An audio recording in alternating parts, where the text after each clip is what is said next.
Sorry sir, আমাদের পক্ষে room দেওয়া সম্ভব না। কি রে, কি হলো? ধুর, এটাও কেটে দিল। 4 বছরের রিলেশন থাকার পরেও কেটে দিল। তো এ তো তবু হোটেলের রিসেপশনিস্ট। আমি তো তবু রিলেশনে গিয়েছিলাম রে ভাই। তোকে তো মেয়েরা দেখেই ফ্রেন্ড জোন করে দেয়।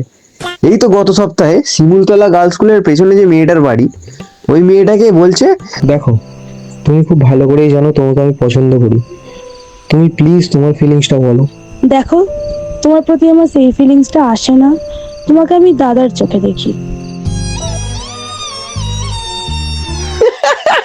সালা বাবা থেকে মামা বানিয়ে দিল। তুই আবার আমাকে নিয়ে মজা উড়াচ্ছিস, তাই তো? দেখ, ও ওর পড়াশোনা নিয়ে প্রচন্ড সিরিয়াস, আর এইসব প্রেম প্রেমের চক্করে পড়লে ওর পড়াশোনার ক্ষতি হতে পারে। থাক থাক ভাই, ওসব নাটক আমার অনেক দেখা আছে। তুই বেকার বলে তোকে পাত্তা দিচ্ছে না, রিয়েলিটিটা বুঝতে শেখ। আরে, তোরা আবার নিজেদের মধ্যে ঝামেলা শুরু করে দিলি?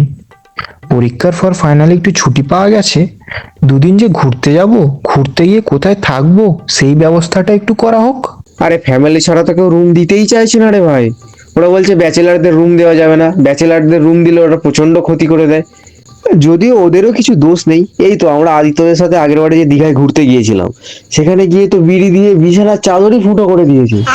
রাত 3টের সময় আওগে তুমকামি গানে ভ্যাভ্যা করে কাঁদছে। আরে আদিত্যর তো এক্সও ছিল না রে ভাই। ও বলছে যে সবাই কাঁদছে, আমি না কাঁদলে কেমন একটা অদ্ভুত দেখায় না, সেই জন্য কাঁদছিল। এইরকম অত্যাচার চালালে কোন হোটেলওয়ালা রুম দিতে চাইবে তোরাই বল। তবে এখন কি করা যায়? দাঁড়া দাঁড়া, আমি কিছু একটা করছি।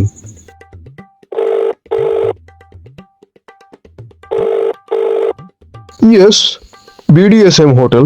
How can I help you, sir? Actually আমরা দুদিনের জন্য রুম বুক করতে চাই। Yes, sir.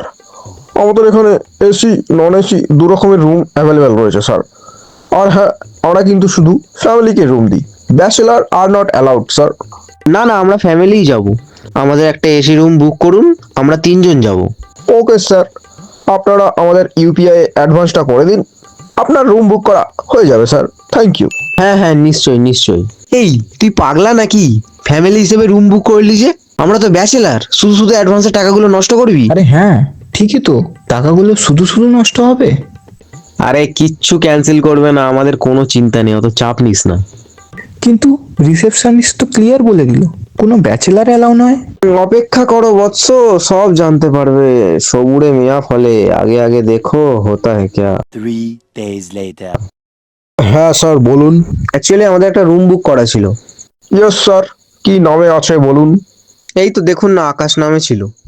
কিন্তু আপনাদের তো ফ্যামিলি বুকিং ছিল 3জনের, আমরা তো ব্যাচেলার অ্যালাউ করি না স্যার। ব্যাচেলার কোথায়? এই তো, এটা আমার মামার ছেলে, এটা আমার কাকার ছেলে, ফ্যামিলিই তো আমরা।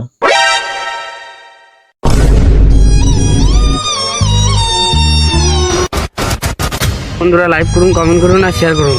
আইলা আইলা উপো আইগো পরে আলে আলে।